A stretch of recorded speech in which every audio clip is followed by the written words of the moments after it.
Hey, family. This is Steve Copeland from the Couch Conversation. Steve Copeland from the Couch Conversation.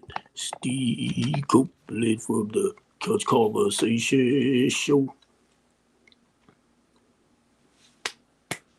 Steve Copeland from the Couch Conversation. Steve Copeland from the Couch Conversation. Steve Copeland from the Couch Conversation Show. Steve Copeland from the Couch Conversation. Steve Copeland from the Couch Conversation. Steve Copeland from the Couch Conversation Show. Boom, boom, boom. Steve Copeland from the Couch Conversation. Drinking a Diet Pepsi. Steve Copeland from the Couch Conversation. That's a mixture. And it's coffee. Steve Copeland. I don't make no sense. I don't have no sense, y'all. None at all. How everybody doing? Happy holiday weekend that has passed. And happy week leading up to the holiday, Thanksgiving. So I'm just sitting here thinking, some of us who have family, brothers, sisters, nieces, nephews, aunts, uncles, grandfathers, grandmothers, stuff like that. I pray that y'all have a beautiful Thanksgiving. Today, I lost my mother when I was 26. I'm 62. So she's been gone, a little over 30 years, 35 years. And today is her birthday. So it's kind of tough for me, but I'm trying not to let it bring me down. You know what I mean? Normally during the holidays like this, I feel down, because my mother cooks and she take care of everything, and she's not here and she hasn't been here for a while. And, you try not to get into those holiday woes. But I know some people don't know how to do the necessary work not to stay in a space like that. You know what I mean? So cheer them on, y'all. Cheer them on, lift them up, call them, make sure family okay, check on each other. It's not like it used to be when the village was there and we all supported each other. It ain't like it used to be. But that don't mean we still can't make phone calls from time to time to time to time, right? But thank y'all for the ones that's tuning in. I sent out, a message to just a reminder to let people know that I will be on at 4:00. And today, y'all know for me, it's all about keeping it real. It's all about keeping it real. That's number one. Now, in saying that, right, I'm looking at 4 South, which is last year when I got locked up, I was over 4 South. So I said on Mondays, I'm going to do a little topic, but I'm saying keep it real about the prison system. And be honest, from what happened and what God has shown me, and I'm talking about a lot of our sisters too, but I'm going to say men, melanated men, how they can come up with charges, false allegations to put you away. I'm one. And to be honest, I heard these things, but now to experience it for yourself and then to know the information that they have, and they know it's not real, but they trying to make it real. And I'm looking like, what the heck? I'm talking about the prosecutor. Now, me and some officers, Eastern District, street polices, let me straighten that out, would get into it. I call them out, because I do housing. I work with our homeless and less fortunate population. And so the goal is transitional housing. They're not rooms for rent. They're not landlord tenant stuff. So with the police department, I said, if y'all like, I can come around and better help y'all understand the difference between rooms for rent, landlord tenant stuff. I can come around and help y'all better understand. This is a business of transitioning people from a temporary situation, living wise, to a permanent situation. Well, lifestyle, because it's not a situation. The situation, temporary to permanent. So I told him, I said, I have no problem coming around, like talking with y'all to better help y'all understand what programs like mine do. And I'm transitional. So I provide housing, temporary housing to permanent housing. I had some amazing phone calls today with some like-minded people that do what I do. They might be a little bit more advanced than what I'm doing because they've been doing it for a while, and they have actual programs that they apply for themselves. Now, with me, you coming into my housing program, I refer you to professionals. So once I do that intake and I'm, asking you questions, I'm filling you out, what best way to take you, what route to take you, right? So that's how I do it. But now, because Marla Hargrove and I working with Charm City Community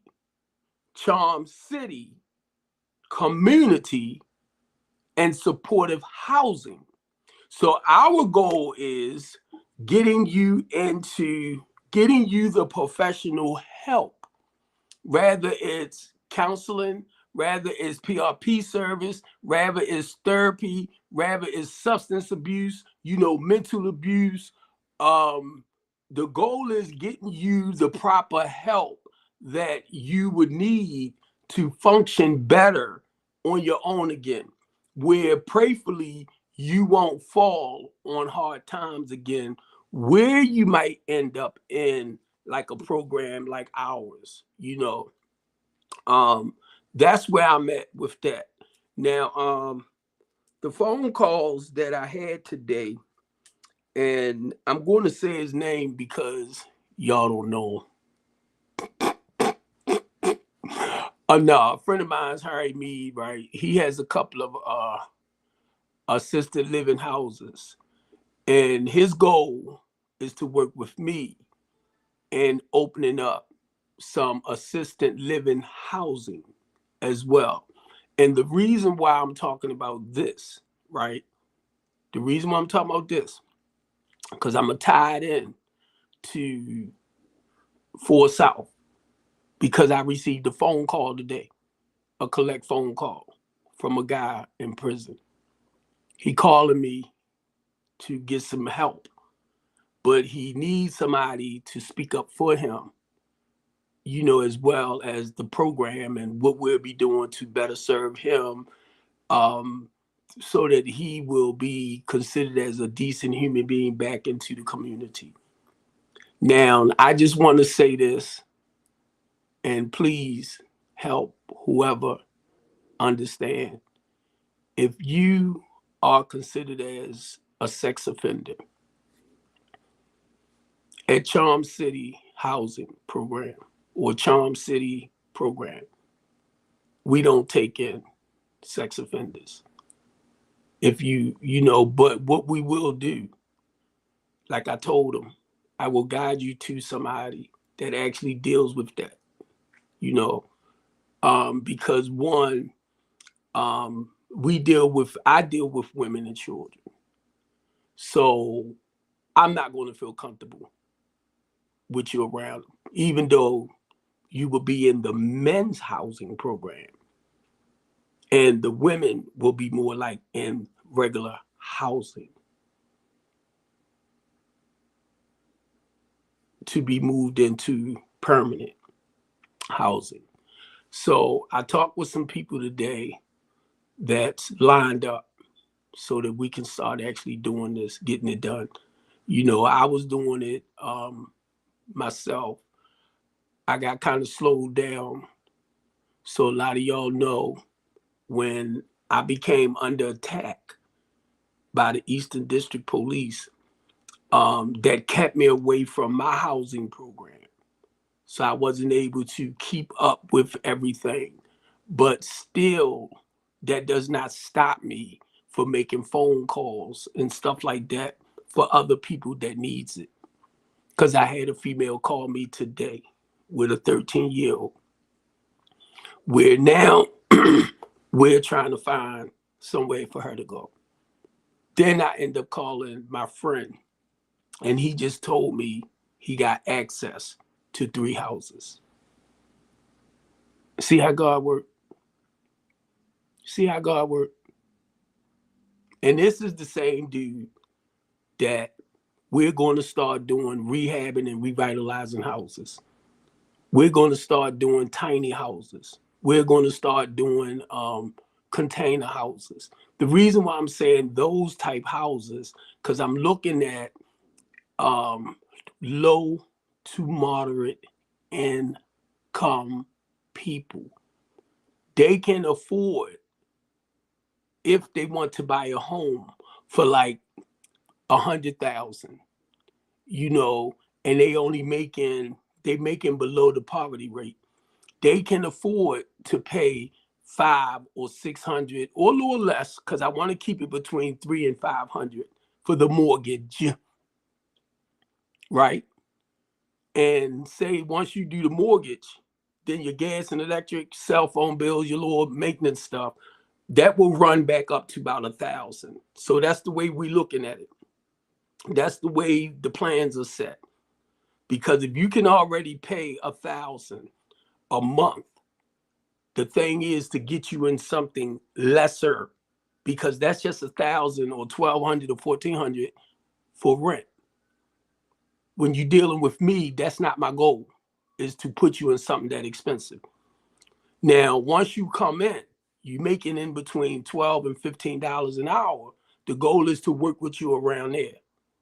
But now, say like you want to get into an apprenticeship program or workforce development program, like nursing, like heavy duty equipment, like CDL, somewhere along that line where you turn that regular paying job into a profession.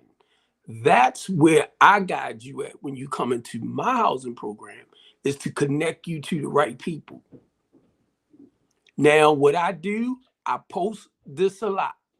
I share on social medias. I share on Facebook, TikTok, YouTube.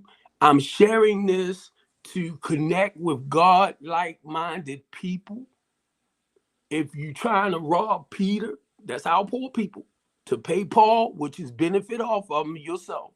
My thing is, please stay over there.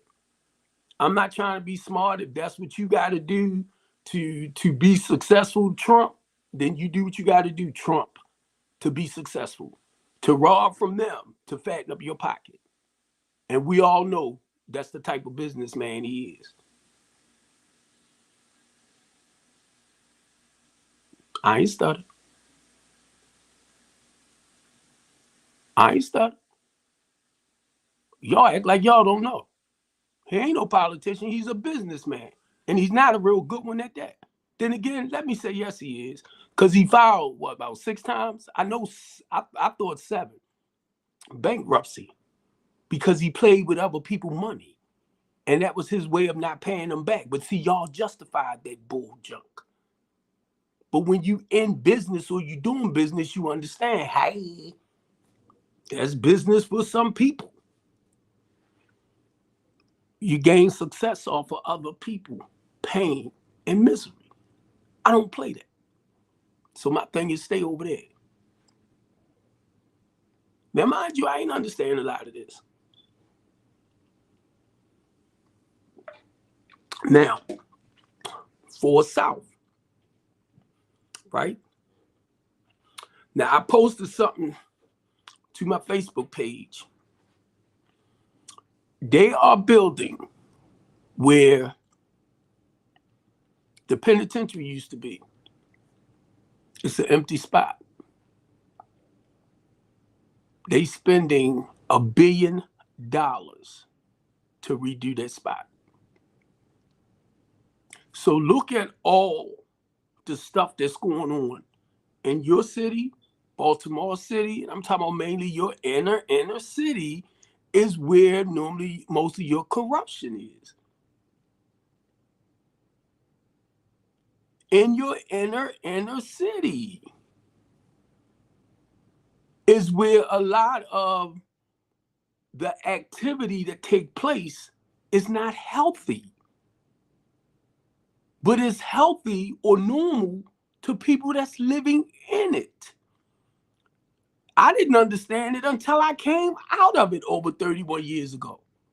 And I looked back and I was like, oh my God, you could not tell me that lifestyle was not the proper lifestyle. Because back then it seemed, I don't mean back then, but when you living in that, and it seemed like everybody around you doing it. So it felt like a normal thing. Even though, you know it's wrong, but it just felt normal. And that's why I tell people today, right, they know what they doing, they know that, and I'll say, no, they don't. And the only reason why I might say, no, they don't, because you don't realize it or you don't really recognize it. Because you always thinking of ways and means to do certain things and get away with it. You always trying to out-slick something to get away with it. Even though, like I said, you know it's wrong, but it didn't seem like it was wrong until you out of it. And then you look back and see the mistakes. That's why I come on here and I keeping it real. I share the truth, but I can only share my truth.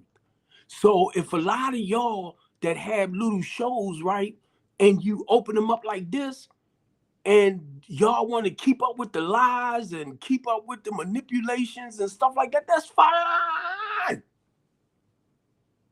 You want to talk about that person's story, that person's story, that person's story, but you don't want to share about your story, mainly if you lived that defiled life, right? So that we can share some stuff to encourage and motivate that next person. I don't want to do that no more. That's why I come on and do what I do. To encourage and motivate others. To empower others and help them understand that you can come out of certain lifestyles and live and be a productive member in society. I came out of school in the 10th grade. I'm talking to my lawyer, right? Because anytime you don't have a education, right? And they figure you're going to get caught up into the street drama and lifestyle. And I did. But at 21, I started doing something totally different. I started driving tractor trailers. I'm talking to this young lady today, right? And she's working on her B license.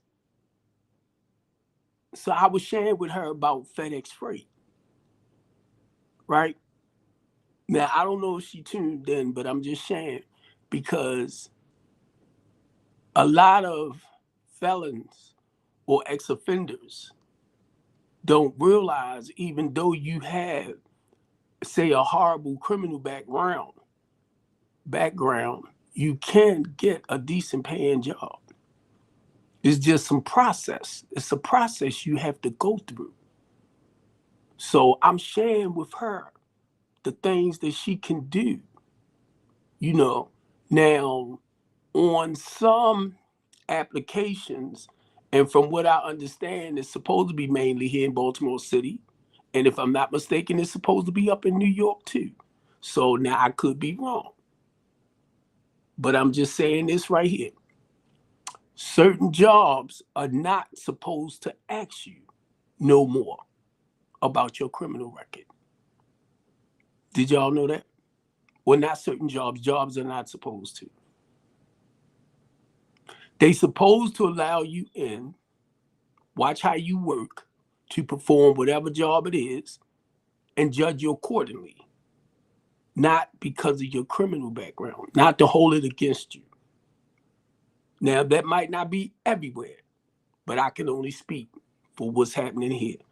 And my thing is, because of me being a community activist, a human rights advocate. Now, I don't know everything. That's why I'm on this box. I don't know everything, but I will look for the information and places that work with people like yourself that can help you overcome those situations. Now, and mind you, for anybody that don't understand where I'm at and what I'm saying, remember I said it's for South. So I'm basically talking about if you have a criminal background or you've been charged with fake charges and a police report. And this the sad part about this right here. Lady J does a show every Monday night with guys that been in prison since they was like 16, 17. These guys are in their 40s and 50 now, just coming home. Some of them didn't commit crimes, the crime, but they got charged for it. Now, for a lot of y'all that don't understand how in the world that happens, it starts with the police officer, the report, the charges.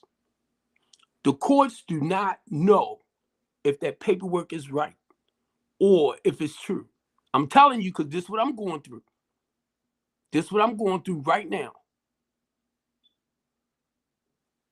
I got 17 charges: home invasion, burglary, armed robbery, assault. I was supposed to stole the cell phone. I was supposed to have done this, and I look. They don't know that the young man that the police call himself writing a police report on that I supposed assaulted is considered as my nephew. But could I tell the courts that? No, because I haven't really been to court. And this was March the 12th of last year. This goes to show you how the system, like playing with people. And I'm like, God, why did you allow me to see this? Because you know I'm going to go on my talk show and I'm going to run off at my mouth. God said, that's why I let you see it. You sorry bunch of mother suckers. And I'm talking about you, bro. And the detectives. So be truthful. I wish we could sit down and talk because I invite y'all to some places, man. Y'all ain't going to like it. You're a human being just like me. Officer and detective. Y'all are human beings just like me. Your badge do not bother me. Your guns do not bother me. You are human like me. And for you to sit back and do some bull junk like that, when me and you would talk, I almost said your name. I caught myself. Y'all know how that feel when you sitting here and you talking to an officer, yeah, I want to leave a legacy behind for my children and blah, blah, blah. And I'm telling him the work I do in the community. You know, we sharing some of the same stuff, blah, blah, blah, blah. We talking about this, but when the camera on, became a total different human being. I'm like, what the heck? I'm calling other places, stations. Why they act like this over there? Why they acting like that over here? And most of them seasoned officers was telling me stuff, Mr. Copeland. They are newer cadets. It's the way they're being trained. I'm like, oh.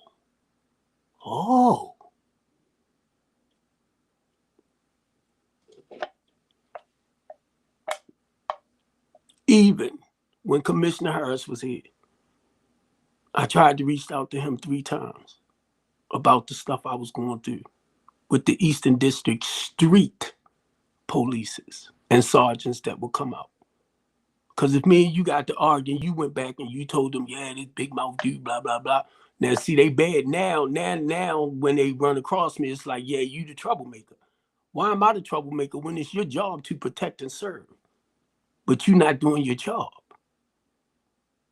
So if you coming at me like this, I can only imagine what you're doing to the people in the city, in the inner city. See, this is the type of stuff I would tell them. Number one, I keep in mind, even though that's your profession as an officer of the law, you are still a human being. My son played soccer since he was 5. A lot of the fathers was polices. And I'm telling you, when they wasn't in uniform, it's like they was a total different person.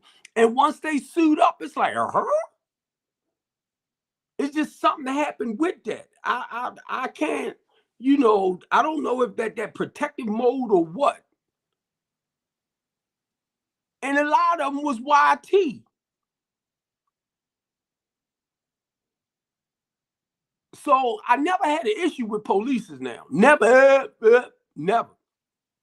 And I still really don't. It's just this that I ran across some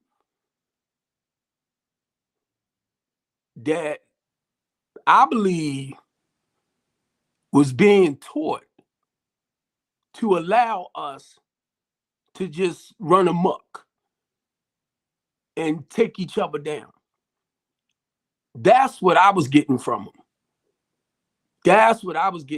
Because they was telling me stuff like this. Well, say like if somebody done something to you and they didn't see it with their own 2 eyes, it wasn't nothing they could do. I'm like, stop that bull junk, blah, blah, blah, blah, blah, blah, right? They wasn't lying. So they say. The same client that they tried to say I assaulted me twice. The goal wasn't to get this person locked up. It was to get them the proper help they needed to be signed away, because I can do that with my business, my housing program. I can get you signed and up for that mental health and stuff, right? I can with my program.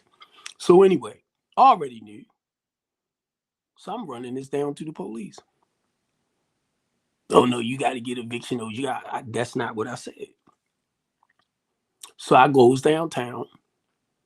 I knew what I was going for, and it wasn't no eviction notice because mine is totally different. They don't want to listen. The lady down at the rental office said, Mr. Copeland, fill these papers out. I filled the papers out. They took me upstairs to talk to a judge for an emergency petition. The judge told me, Mr. Copeland, because she listened, you did not have to come down here. I said, Your Honor, I know.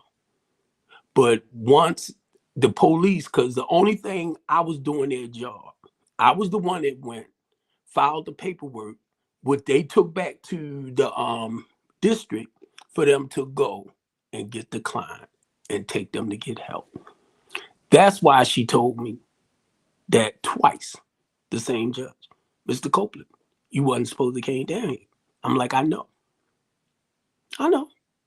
But I'm only doing what they didn't know.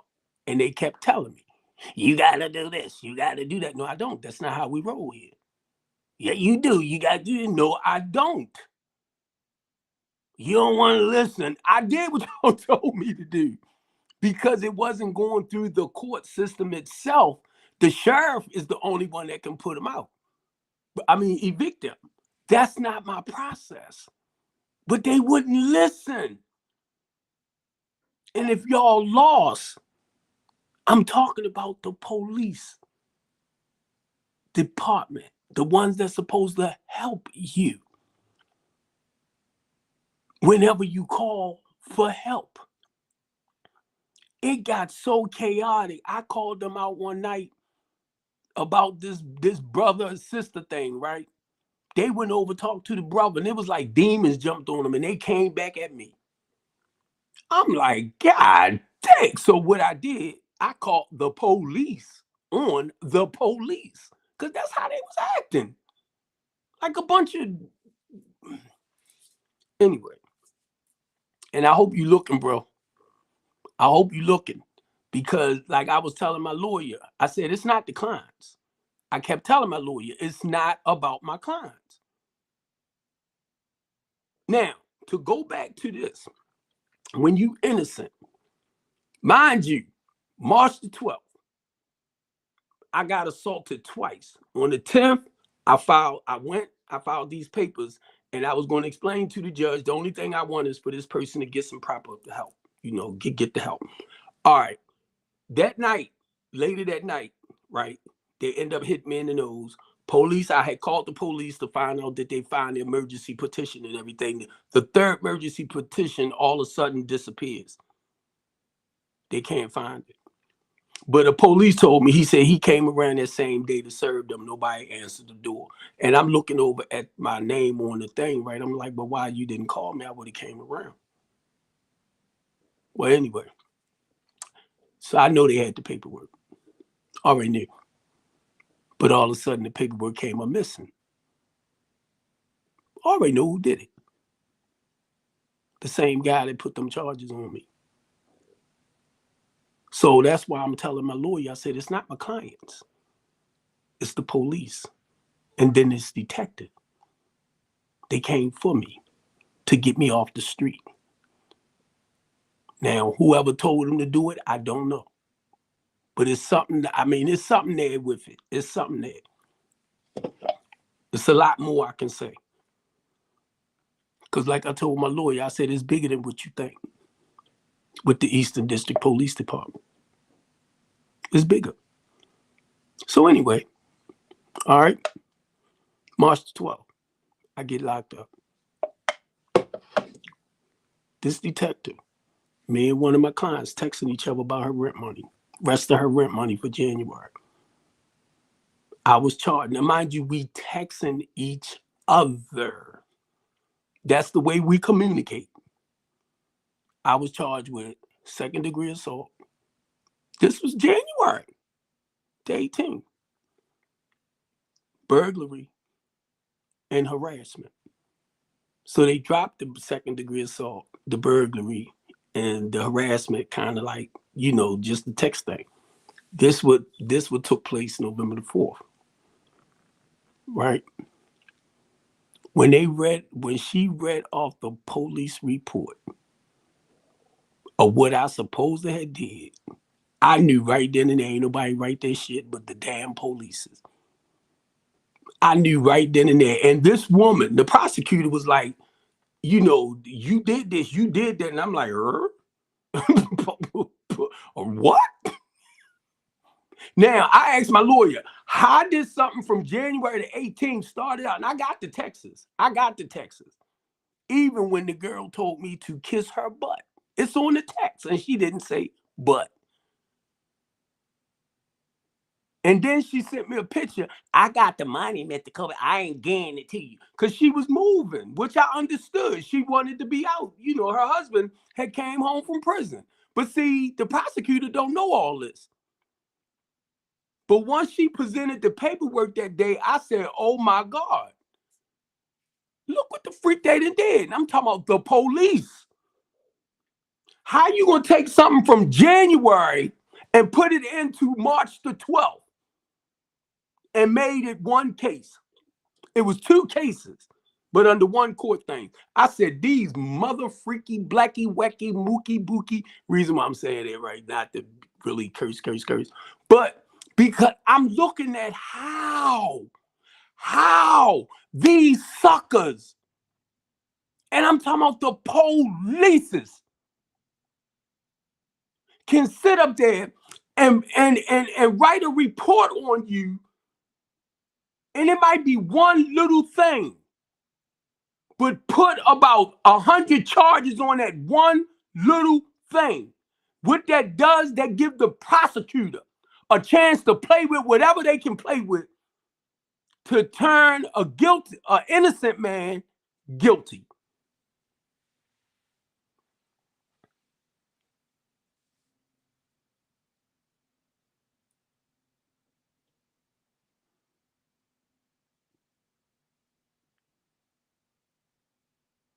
Why y'all let me see that?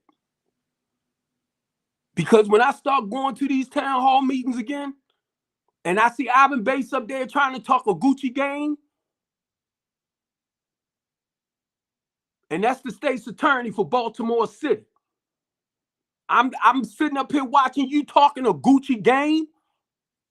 I'm going to remind you what your office did. And you know me better than that. You know what I do around Baltimore City. Brandon Scott know what I do around Baltimore City. A lot of our council members and all of that, the closer ones, know what Steve Copeland do around Baltimore City.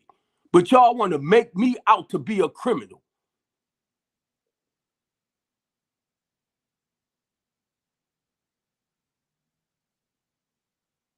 And you see the way I speak? That's why a lot of people don't like to hear me. Because you want me to come up here. Well, see, this is what happened, and that is what happened, and that's what happened, and that's understandable. Because you're conservative and you're putting it out a little bit more professional, but keeping it real is real.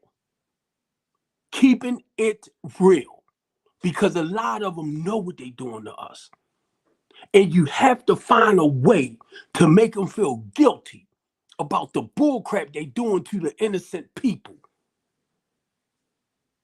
But see, y'all don't understand the game.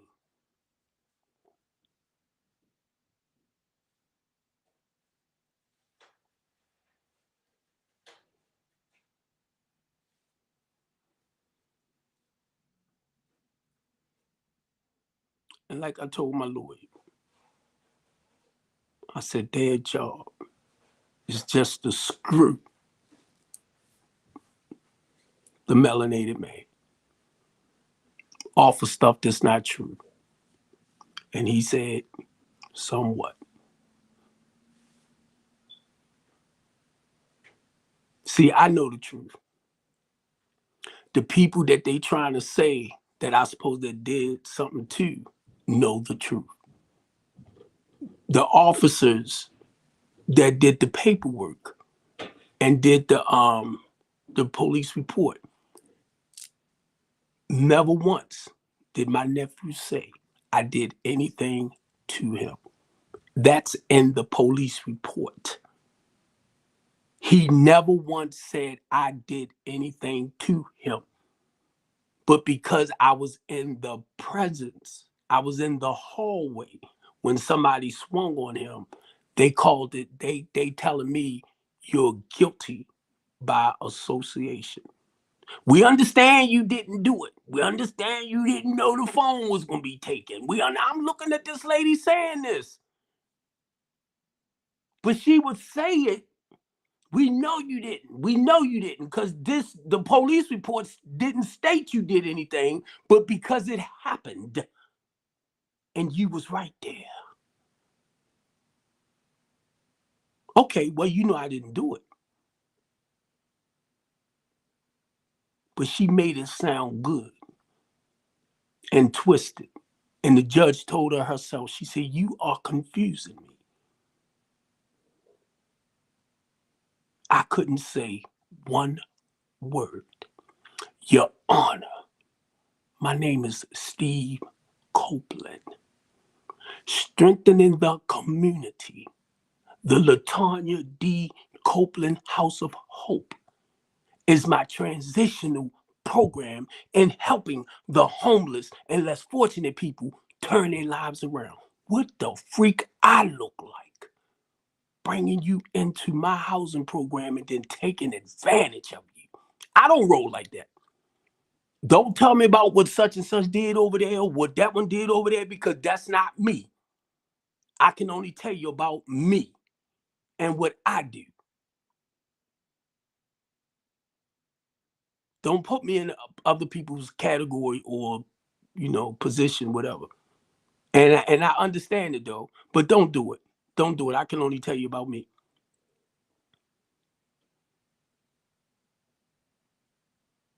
Not only that, the goal is to start rehabbing and revitalizing houses for mainly my clients first, the ones that want to buy a home. All of this is in the makings. So why am I going to prepare something to turn around and then just abuse people? I never had the chance, even right to this day, November the 25th. I have not talked to one judge yet to explain or tell them who I am. And my thing is, if you want to know about Steve Copeland, Google me. I'm a community activist. I'm a human rights advocate. I work with the inner city poor communities in helping them to become better, live a better or more productive, healthier way of life. But I'm the animal. I'm the animal. And a lot of y'all believe it too.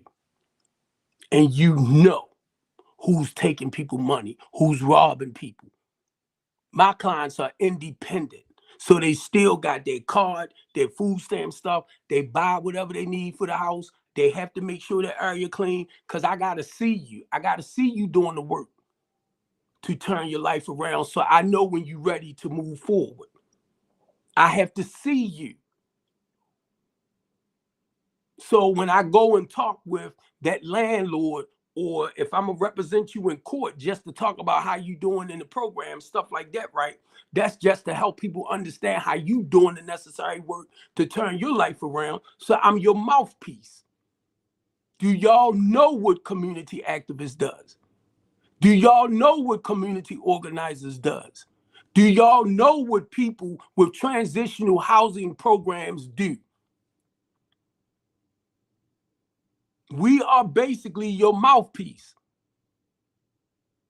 when it comes to talking to that judge, when it comes to talking to that lawyer, when it comes to help really defend you. And the thing that gets me, I'll put up information to ask y'all to donate, a little funding towards this, towards that, towards this, towards that. I have a 16-foot box truck that take diesel gas.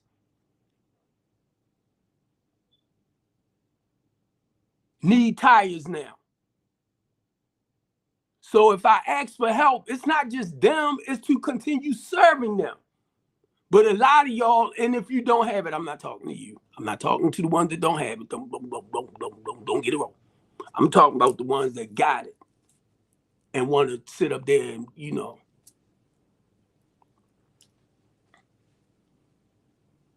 And guess what?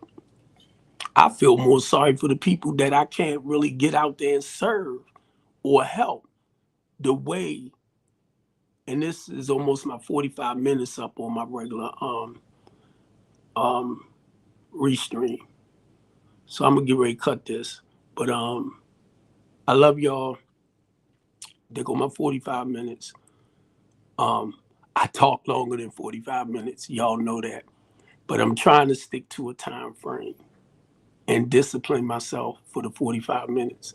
But next Monday, it will be, we can talk about basically anything if y'all want to come up. But I just called it For South. And we'll talk about like the prison system and things like that. People being wrongfully committed, being charged with stuff. So I love y'all over here on TikTok. I mean, not TikTok. I'm sorry, because I'm on TikTok too. I love y'all over here on my restream. And I'm gonna end this because I'm trying my best to stay near the 45 minutes. Okay, love